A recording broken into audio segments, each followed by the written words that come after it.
My name is Evelyn Dawson. I'm 21. Last Christmas Eve at 11:14 p.m., I was standing barefoot in 6 inches of snow, locked outside my own house at -12 degrees, because I asked my father why I didn't get a present.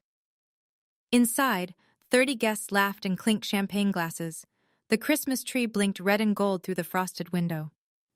My father poured himself a second glass. My stepmother sliced into a 3-layer cake. My stepsister looked right at me through the glass, waved with her fingertips, and pulled the curtain shut. I thought that was the worst moment of my life. I was wrong. Because right when my toes went completely numb, a black limousine rolled to a stop at the curb, and the woman who stepped out was someone my father had spent 12 years convincing me didn't care whether I lived or died. But here's what he didn't know. She didn't come empty-handed. And after that night, he would never again tell anyone that this house was his. Before I go on, if stories about standing up for yourself mean something to you, please hit like and subscribe. And tell me in the comments, where are you watching from right now, and what time is it there? Now, let me take you back 12 years, to the day my mother was buried, and the day my father started building the cage I'd live in until last Christmas. I'm 9 years old, the sky is iron gray, the kind of gray that doesn't promise rain. Just nothing. My mother's casket is mahogany. I know because my grandmother told me. Your mama picked mahogany once for a bookshelf, she whispered, holding my hand so tight I felt her pulse. She had good taste, your mama. My grandmother's name is Vivian Hartwell. She smells like jasmine and old paper. At the cemetery, she's the only person touching me. My father stands 6 feet away, hands in his coat pockets, jaw locked. He hasn't cried once. Not at the hospital, not at the viewing, not now.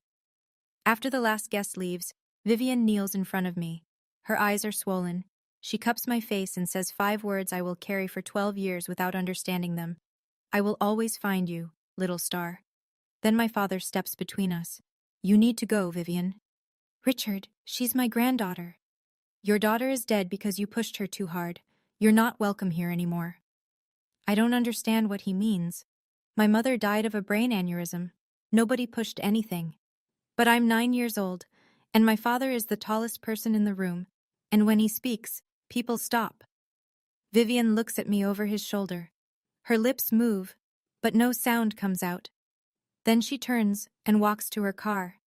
I watch it disappear around the corner. Within a month, we move. New town, new number.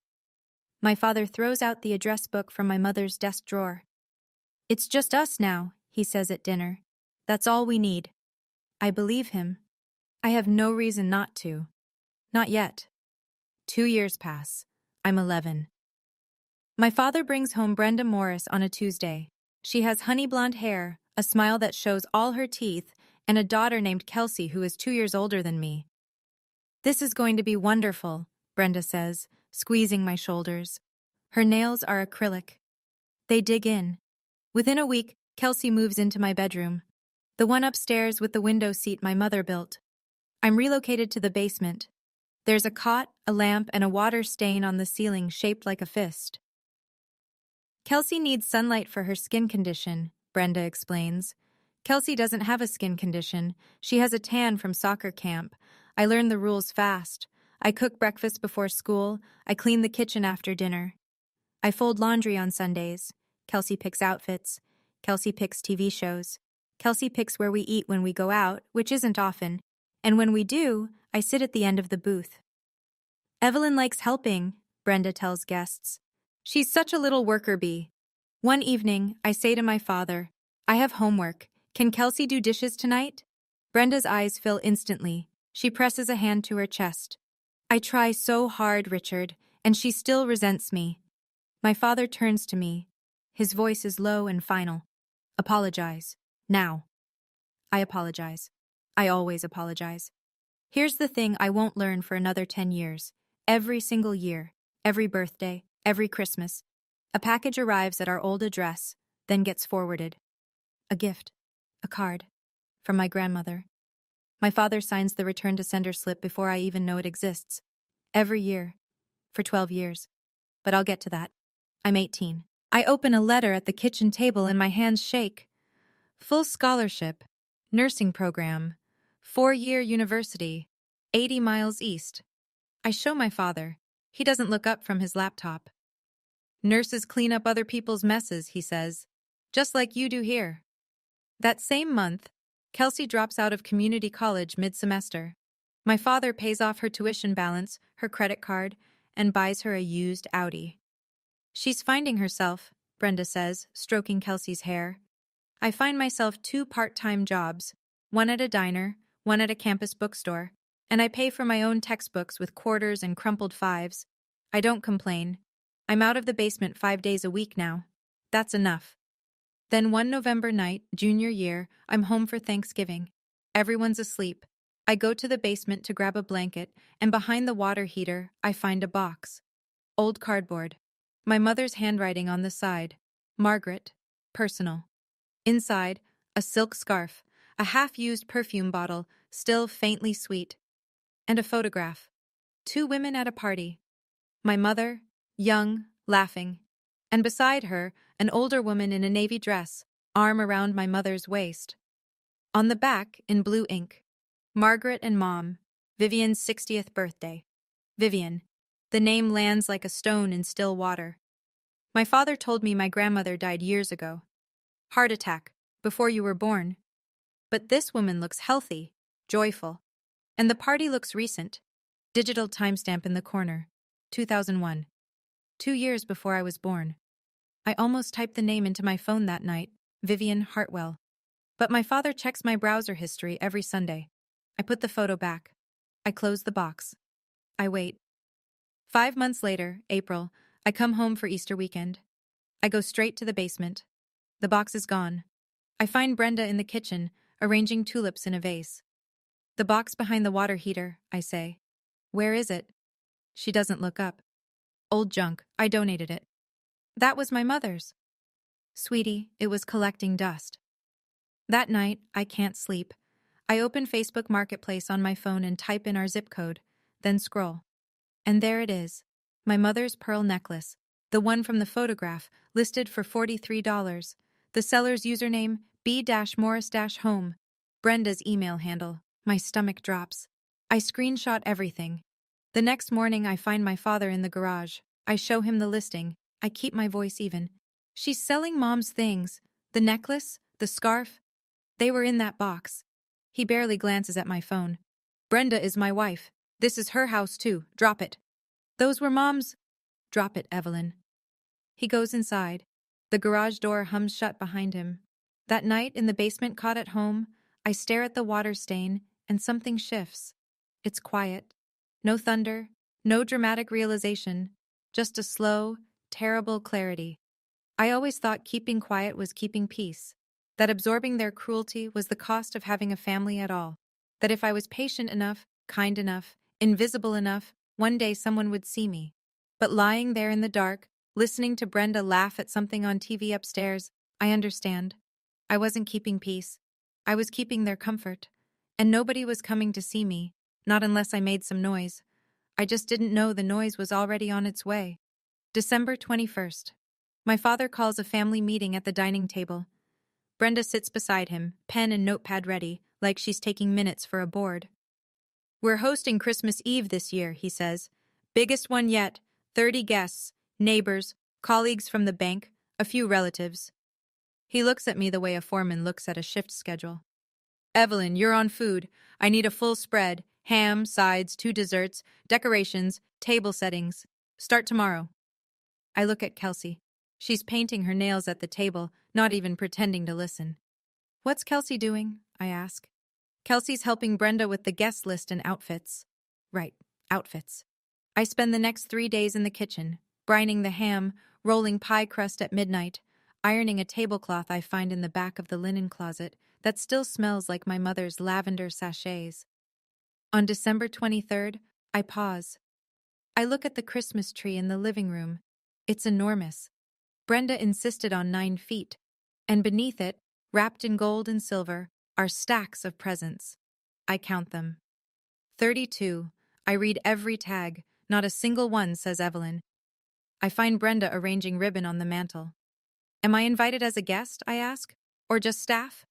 She laughs. light, musical, practiced. Don't be dramatic, sweetie. Family helps family. I nod. I go back to the kitchen. I slice carrots and think about a woman in a navy dress whose name I'm not allowed to search. 200 miles southwest, though I don't know it yet, a 78-year-old woman sits in the back of a black sedan reading a file. The file contains an address. This address, confirmed 72 hours ago. She tells the driver, "Christmas Eve. We go Christmas Eve." December 23rd, late afternoon. A knock at the side door. Ruth Calloway stands on the porch, holding a plate of gingerbread cookies wrapped in cellophane. She's our neighbor 3 houses down. Silver hair, reading glasses on a chain. The kind of woman who remembers everyone's birthday, but never makes a fuss about her own. She steps into the kitchen and sees me. Flour on my cheek, apron stained. Alone. She looks at the ham, the pies cooling on the rack, the potatoes still waiting to be peeled. "All this is you?" she asks. "Family helps family," I say, and I mean it to sound normal, but something in my voice cracks. Ruth sets the cookies down. She glances toward the living room where Brenda's music is playing, then touches my elbow and steers me out to the back porch. "Honey," she says quietly, "I need to tell you something.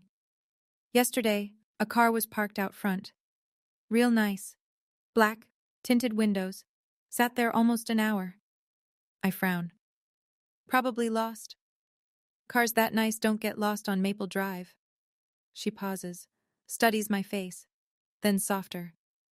"You look just like your mama. You know that?" My throat tightens. "Your mama's mother," Ruth says carefully. "She was something else. A force. You know that, right?" I open my mouth, but nothing comes out. My father told me my grandmother died. My father said she didn't care. Before I can answer, the back door swings open. Richard stands there, beer in hand, smile on, eyes sharp.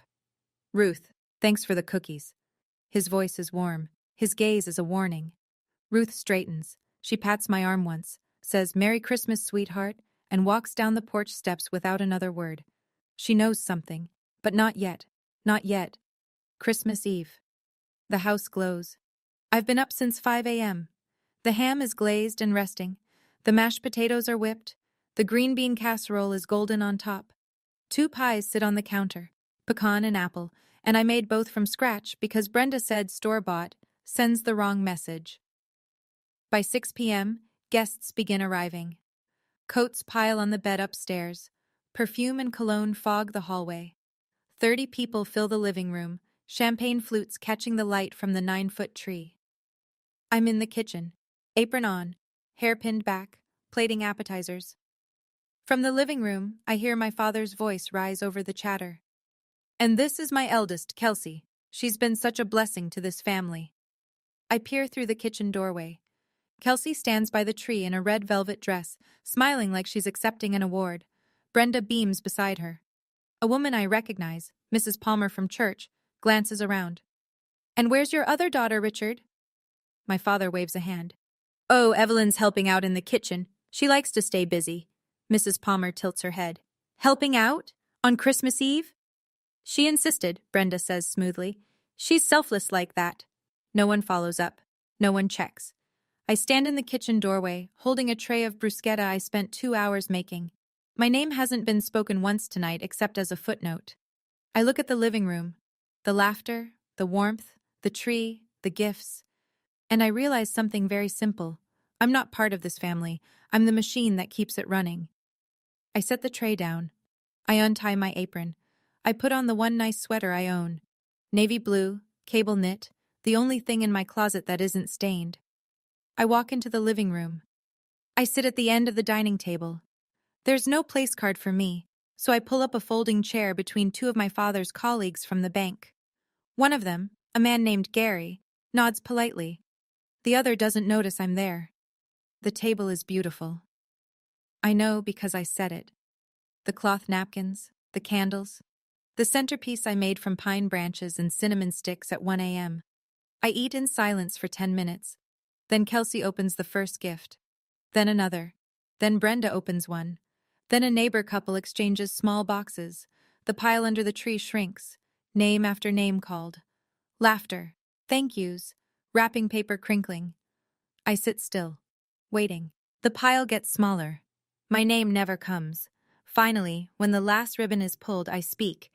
I don't shout. I don't whine. I keep my voice at room temperature. Dad, is there one of those for me? The room doesn't go silent all at once. It goes silent in waves, conversation dying table by table, like candles blown out in sequence. Brenda reacts first. Her eyes go red instantly. Her lip quivers. Evelyn, this isn't the time. I'm just asking. My father sets down his glass. We talked about this. You're 21. Kelsey is 23, I say. She has 6.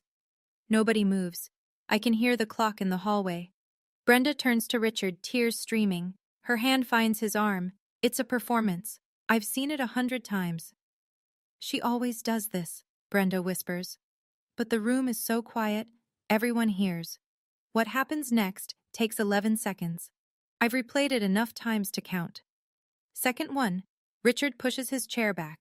Second 3, he grabs my upper arm. His fingers press into the bone. Second 5, he walks me to the front door. My heels drag on the hardwood I mopped yesterday. Second 8, he opens the door. The cold hits like a wall. -12 degrees. Wind. Snow coming down sideways. Second 9, he pushes me onto the porch. I stumble. I'm wearing socks. No shoes. The snow soaks through instantly. Second 11, the door shuts. The deadbolt clicks. I stand there. The porch light is off.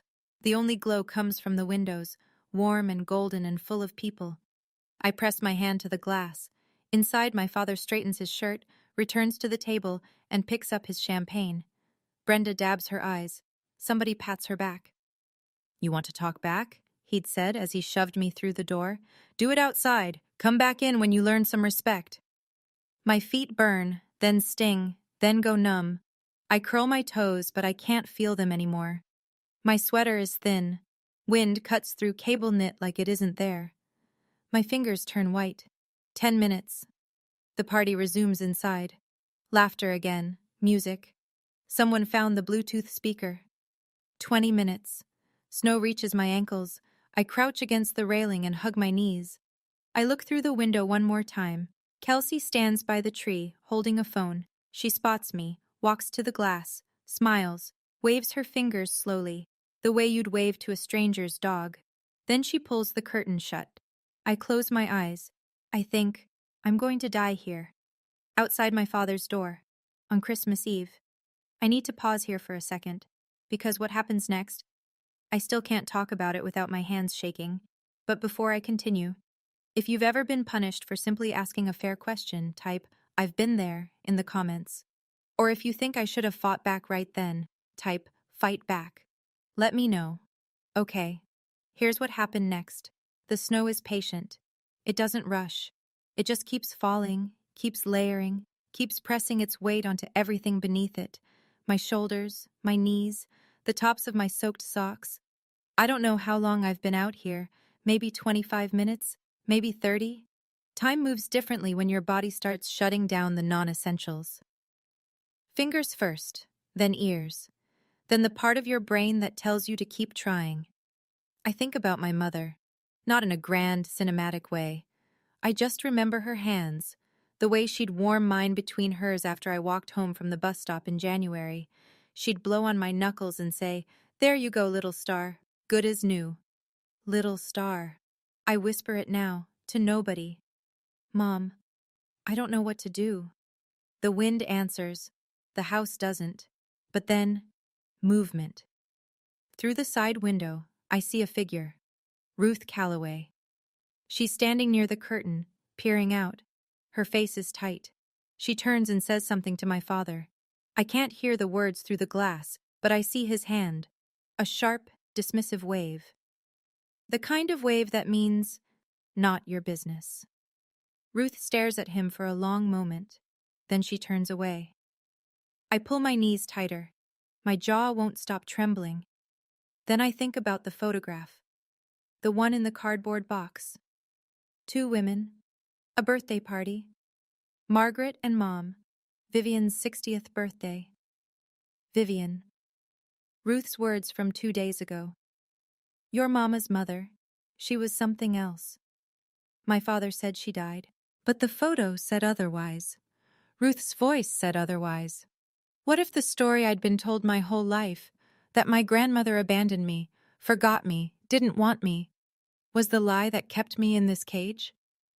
I press my frozen palms together, and for the first time, I don't pray for the door to open. I pray for something else entirely. Through the window, the party continues like I never existed.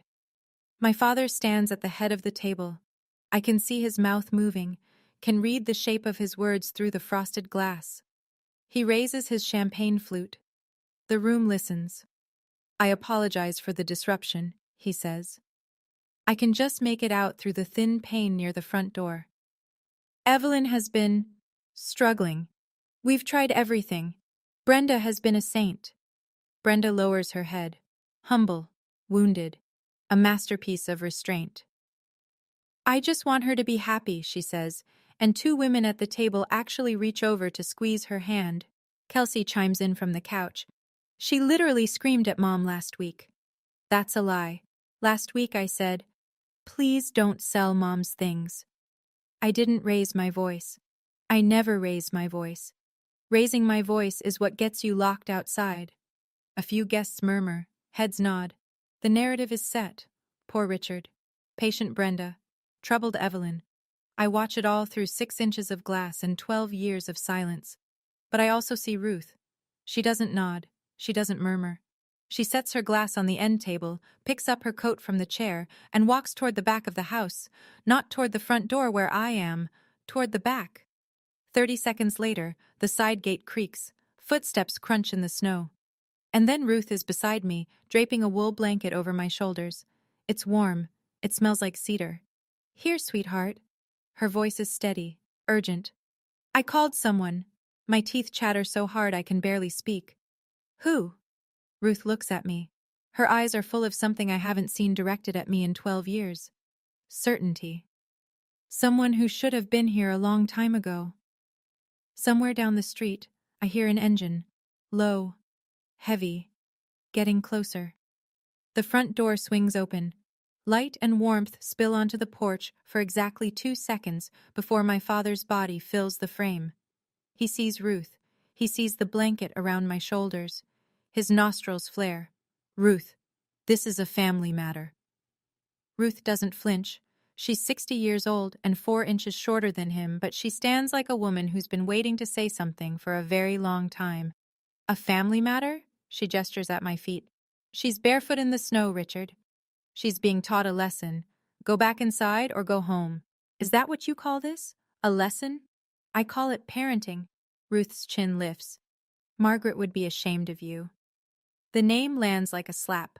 My father's face goes white, then red, in the space of a breath. He opens his mouth, closes it, opens it again. You don't get to say her name. Somebody has to, because you buried it along with everything else. Ruth holds his stare for 3 full seconds. Then she turns, walks down the porch steps, and stands at the edge of the driveway, not leaving, waiting. My father looks at me. I'm clutching the blanket around my shoulders. My lips are blue. He reaches down and yanks the blanket away. The cold crashes back in. You don't get sympathy, he says. You earn your place. Something in me shifts, small, structural, like a crack in a foundation you don't notice until the wall starts leaning. Earn my place? I say. My voice is quiet, but it doesn't shake. In a house my mother lived in? He flinches. Just for a second. A micro-expression. There and gone. But I see it. Then the door slams shut. The deadbolt turns. And I'm alone in the snow again. But not for long. He doesn't waste time. Through the window, I watch my father return to the living room, smooth his shirt, and pick up the room like a conductor picks up an orchestra. I need to be honest with all of you. He pauses. The guests lean in. He has their attention. He always does. Richard Dawson, branch manager at First Heritage Bank, 3-time Rotary Club president, the man who hosts the best parties on Maple Drive. When he speaks, people listen. That's how control works. You build the stage long before you need it. Evelyn has had behavioral problems since she was a child. Her mother coddled her. Brenda and I have tried our best, but tonight, you all saw, she can't control herself. Brenda nods slowly, dabbing beneath her eye with a folded napkin. We even offered to pay for therapy. She refused. That's a lie. Nobody ever offered me therapy. Nobody ever offered me anything except a cot in the basement and a list of chores. Kelsey curls her legs beneath her on the couch. She's been getting worse. Last week she was screaming. 3 lies in 30 seconds. A family record. A couple near the fireplace whispers to each other. Gary from the bank stares at his hands. Mrs. Palmer frowns, but says nothing. I stand outside in the snow, hearing all of it through the thin wall near the front door. Every word, every nod, every silence that means agreement. Tears run down my face, but they're half frozen before they reach my jaw. I want to scream. I want to pound on the glass and say, I cooked your food. I decorated your tree. I ironed your tablecloth. And you locked me out for asking a question. But I don't. I stand still. And I wait. Because down the road, headlights are turning onto Maple Drive, 11:14 p.m. I'll never forget the time, because Ruth checks her watch and whispers it from the edge of the driveway. 11:14. The headlights are wide and low. They sweep across the snow-covered lawns of Maple Drive like searchlights, turning the white ground pale gold. The engine is quiet, the expensive kind of quiet, and the car that emerges from the dark is long and black and polished to a mirror shine. A limousine, on Maple Drive, on Christmas Eve, in front of my father's house. It glides to the curb and stops. The engine idles. Snow drifts against its tires. Ruth walks to the car. She bends toward the rear window and nods at whoever's inside. The driver's door opens. A man in a dark coat steps out, circles to the rear passenger side, and opens the door. Another man emerges first. Middle-aged, gray overcoat, leather briefcase in his left hand. He looks at the house, then at me, then back at the car. Then a hand appears on the doorframe, thin, steady, a single gold ring on the 4th finger. A woman steps out. She's 78 years old, but she moves like someone who has never once waited for permission. White cashmere coat, silver hair pinned in a low knot, eyes sharp and dark and wet. She sees me. I'm crouching on the porch, socks soaked through, lips blue, sweater crusted with snow, shaking so hard my teeth click like a metronome. She stops walking. Her hand goes to her mouth. Her chest rises once, hard, like she's swallowing something jagged. Then she crosses the yard in 5 steps, unbuttons her coat, and drapes it over my shoulders. It's warm. It smells like jasmine. She cups my face in both hands. Her palms are soft and dry and burning warm. She says 2 words. Little star. I know her. Not from memory. From a photograph hidden behind a water heater in a basement. 2 women at a birthday party. One of them laughing. One of them holding her daughter like she'd never let go. I know you, I whisper, from the photo. Her eyes close. When they open, they're red and fierce and full of something that has been building for 12 years. I know you too, little star. I've been looking for you. She pulls me into her arms. I'm frozen and shaking, and I smell like ham glaze and snow, and she holds me like none of that matters, like I'm the only warm thing in the world. Then she straightens. She looks at the house, the golden windows, the laughter inside, the 9-foot tree and the 30 guests, and the man who locked his daughter outside in the cold. She turns to the man with the briefcase. Douglas. He nods once, opens the briefcase. Vivian walks to the front door. She doesn't knock gently. She knocks 3 times. Firm, measured, final. The door opens. My father stands in the frame, champagne in his hand, smile half-formed. Then he sees her. The glass tilts. Champagne spills on his wrist. He doesn't notice. Vivian. Her name comes out of his mouth like a bone stuck in his throat. She doesn't greet him.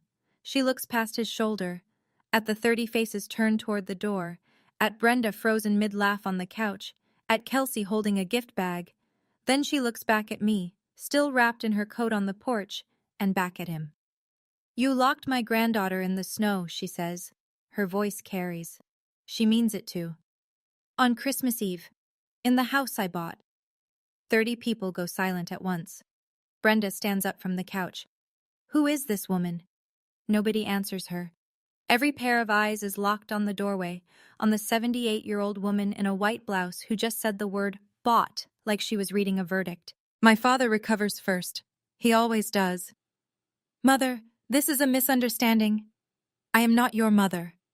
Vivian's voice is a scalpel, clean, precise. I am Margaret's mother, and this is not your house. Douglas Fenn steps inside.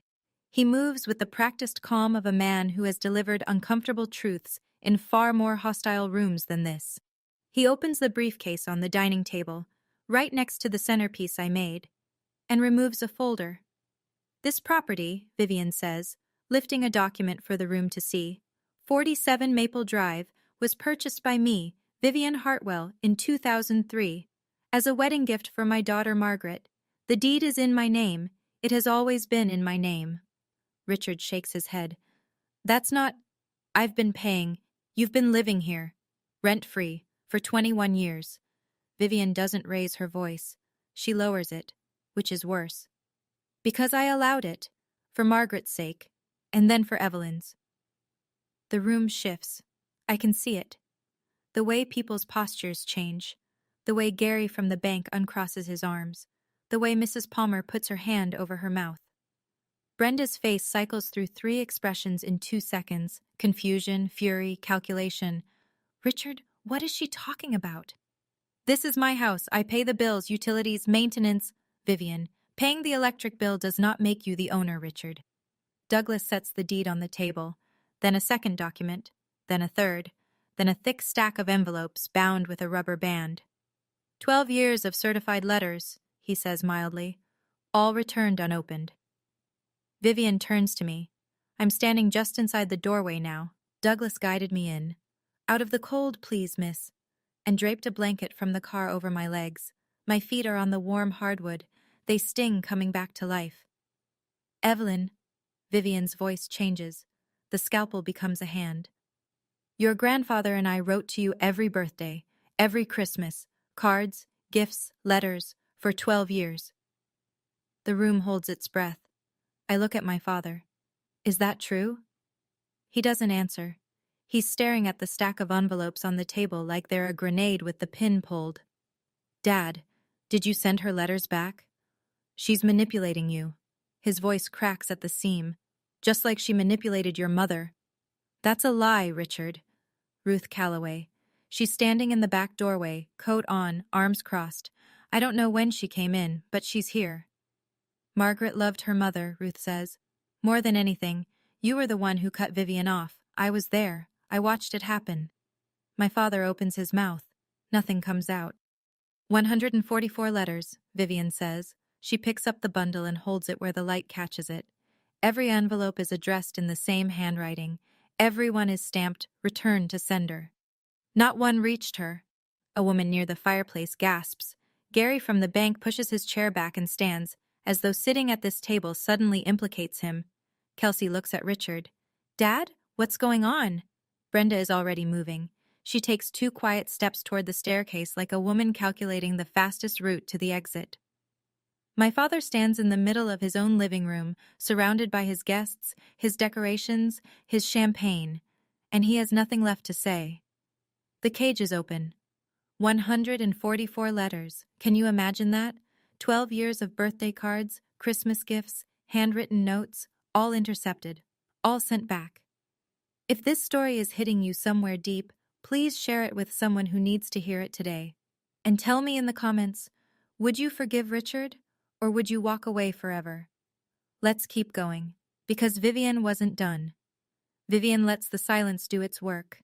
She doesn't rush. She's spent 12 years waiting. Another 30 seconds is nothing. Then she speaks, and she speaks to Richard the way you speak to someone who has already lost but doesn't know it yet. I gave you this house for Margaret. Margaret is gone. She pauses. And you used it as a cage for her daughter. Richard's jaw works. His fists clench at his sides. But there's nowhere to swing. Not with 30 witnesses, not with a lawyer holding a deed, not with his daughter's frozen socks leaving wet prints on his hardwood. Effective January 15th, Vivian says, I am reclaiming this property. You have 3 weeks to vacate. You can't do that. Douglas doesn't look up from the folder. She can. She's the legal owner. You have no lease, no contract, no claim. I'll file the formal notice tomorrow morning. Richard turns in a slow circle, scanning the room for an ally. Gary looks at the floor. Mrs. Palmer looks at her lap. The couple near the fireplace is already reaching for their coats. Nobody meets his eyes. Then Brenda's voice cuts through. And it's a voice I've never heard before. Not the soft, wounded tremor she uses on Richard. Something harder, colder, real. Richard, she's standing at the foot of the stairs, purse already on her shoulder. You told me this was your house. It is my. You told me this was yours. The mask falls. Brenda isn't crying now. She's calculating, and the math just changed. Vivian watches the exchange without expression. Then she turns to Brenda. And you. I know about the necklace. Margaret's pearl necklace. I know you sold it online for $43. Brenda's face drains of color so fast I can see it from across the room. The cage isn't just open, it's demolished. My father tries one last thing. The only tool he has left when authority fails, sentiment. He turns to me. His eyes soften. His shoulders drop. His voice goes quiet, almost tender. And if you didn't know him, if you hadn't spent 21 years studying every shift in his tone the way a sailor studies wind, you might believe it. Evelyn, sweetheart. He takes a step toward me. You're my daughter. Don't let this woman come between us. I lost my temper. It's Christmas. Let's not do this. I look at him. I look at the door he pushed me through. I look at the deadbolt he turned. I look at the window Kelsey waved from before pulling the curtain shut. I look at the 30 guests who sat in silence while I stood barefoot in the snow. I don't shout.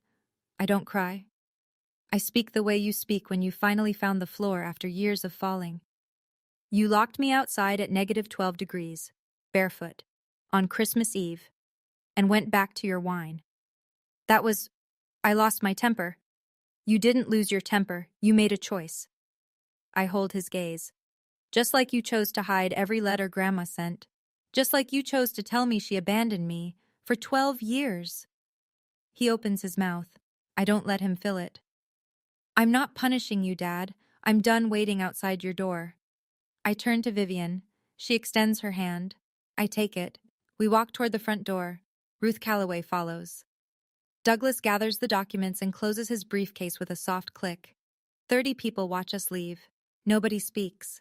The Christmas tree blinks red and gold behind us, lighting up a room full of people who will never look at Richard Dawson the same way again.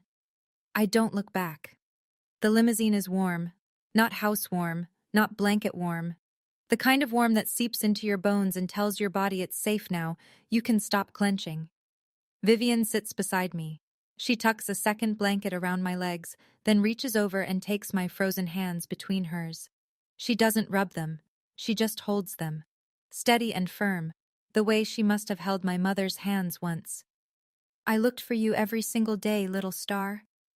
My voice is a wreck. He said you didn't want me. I wanted you so much I hired 3 investigators. The first 2 hit dead ends. Your father moved twice, changed phone numbers, used Brenda's name on every bill. She squeezes my hands. The third one found this address 72 hours ago. I was on a plane the next morning. You came for Christmas. I came for you. Christmas was just the clock. I break. Not the way I broke in the basement, silent and swallowed. I break the way you break when someone finally holds the door open after you've been knocking your whole life. Loud, ugly, shaking. 12 years of silence come out in 90 seconds, and Vivian doesn't shush me. She doesn't pat my back and tell me it's okay. She just holds on. When I finally stop, I look out the rear window. The house is shrinking. The Christmas lights blink against the snow.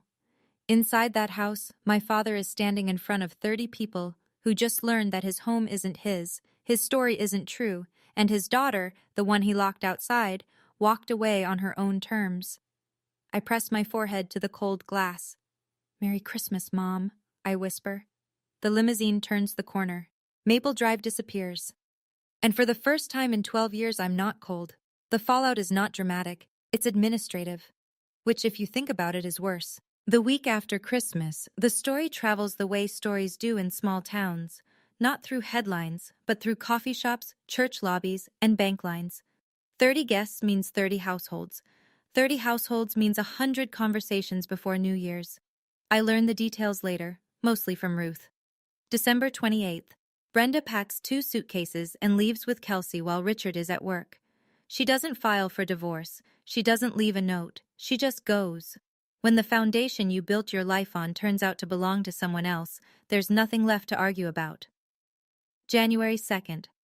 Richard returns to the bank after the holiday break. His manager calls him into the office within the hour. Richard, some clients have raised concerns.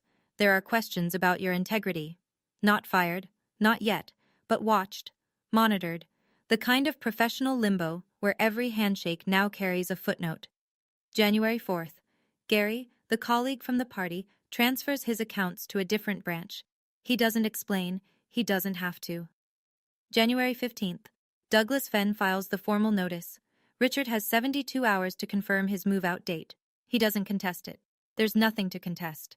The deed has never had his name on it. Richard calls me 14 times that month. I don't pick up. Not because I'm angry. I don't have the bandwidth for anger. I'm too busy learning what it feels like to live without a cage.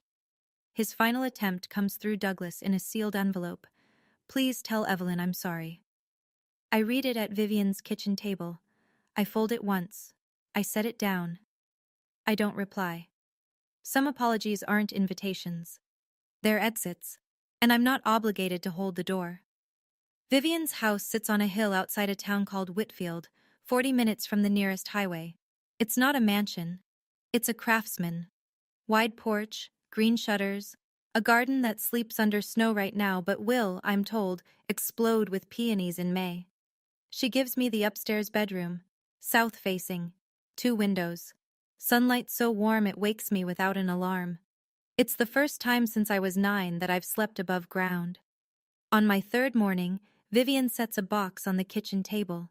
It's large, heavy. The cardboard is reinforced at the corners, and the top is sealed with packing tape that's been opened and resealed many times.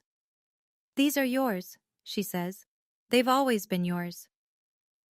Inside, 144 envelopes, sorted by year, each one addressed to me in the same handwriting, steady and deliberate and full of love. I open the first one, dated March 15th, 12 years ago. My 10th birthday. Dear little star, I don't know if you'll ever read this, but I want you to know that on this day, someone in this world celebrated you. I baked a small cake.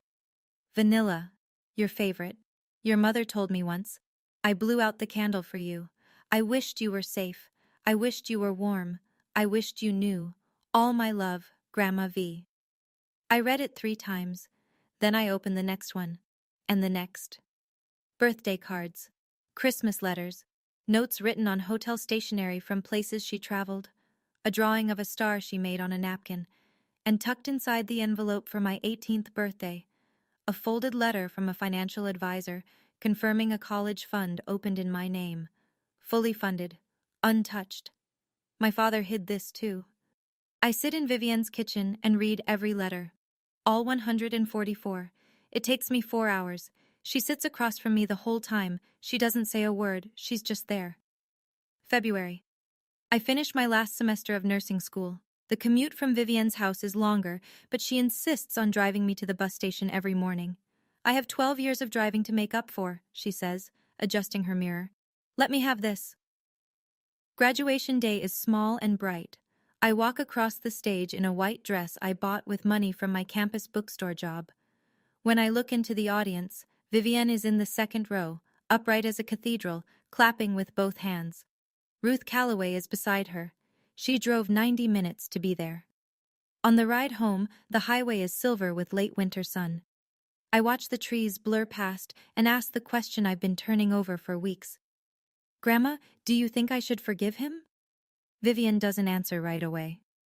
She drives for a full mile in silence. Then, forgiveness is yours to give, not his to demand, and you don't have to decide today. I think about that. I think about the deadbolt clicking, the champagne poured while I froze, the letters hidden in a drawer I never knew existed. I think about the man in the garage who said, "Drop it, Evelyn." I don't hate him, I say finally. I just don't trust him. Maybe that's enough for now. Vivian glances at me. That's more than enough. That night, I write a letter. It takes me 20 minutes. I give it to Douglas the next morning to forward. "Dad, I hope you find peace. But I need mine first. Please don't contact me again until I reach out. If I reach out, that's my choice now. Evelyn." 4 sentences. No anger, no punishment. Just a line drawn in clean sand. Some doors close quietly. That doesn't make them any less shut. I want to talk to you for a minute, not as a character in a story, as the person who lived it. I'm not telling you this so you'll hate my father. I'm telling you this so that if you're standing outside someone's door right now, in the snow, in the silence, in whatever cold they've locked you in, you know that the door isn't the only way forward. For 12 years, I thought peace meant keeping quiet, absorbing the cruelty, smiling through the exclusion, telling myself that if I was just good enough, patient enough, invisible enough, they'd eventually see me. Let me in. Make room. They didn't. And here's what I've learned since. Silence isn't peace. Silence is the price you pay for someone else's comfort. And when the cost of staying quiet is your own dignity, that's not loyalty. That's erasure. My grandmother taught me something I'll carry forever. She said, "You don't need anyone's permission to have value, but you do need to give yourself permission to walk away."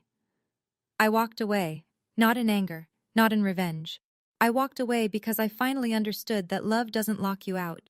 Love drives 200 miles on Christmas Eve in a snowstorm because it heard you might be cold. Today, I work at a hospital 30 minutes from Vivian's house. I'm a registered nurse. I help people feel safe in their worst moments, and I think I'm good at it. Maybe because I know what it feels like when nobody comes. I have a small apartment now, close enough to visit Vivian every weekend. I have a cat named Star. She sleeps on my chest every night and doesn't care whether I earned my place. I already have one. I always did. This Christmas is different. Vivian's craftsman house smells like cinnamon and pine. The tree is small, 5 feet maybe, and we decorated it together. No 9-foot statement piece, no 30 guests, no gold wrapping paper piled in towers, just us, 2 place settings, 2 mugs of cocoa, a fire in the hearth, snow falling outside the window, soft and steady, and for the first time in my life, I'm watching it from the warm side of the glass. Under the tree, 2 gifts. "Open yours first," Vivian says. I pick up the small box, unwrap it carefully. Inside, on a bed of velvet, is a pearl necklace. A pendant hangs from the center, a tiny oval locket.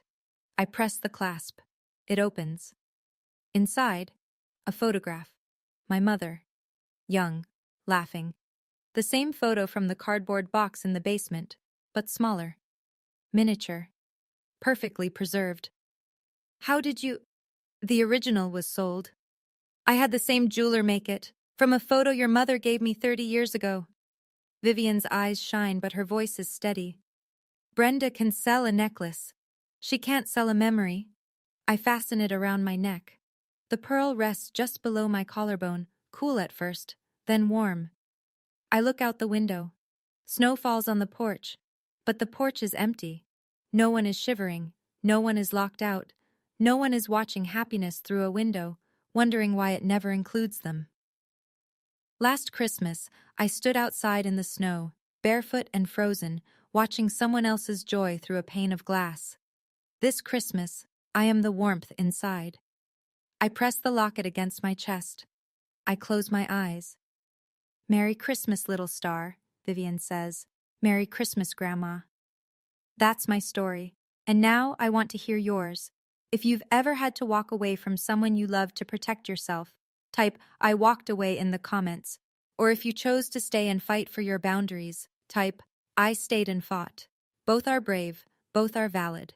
If this story moved you, check the description for more stories just like this one. Thank you for being here.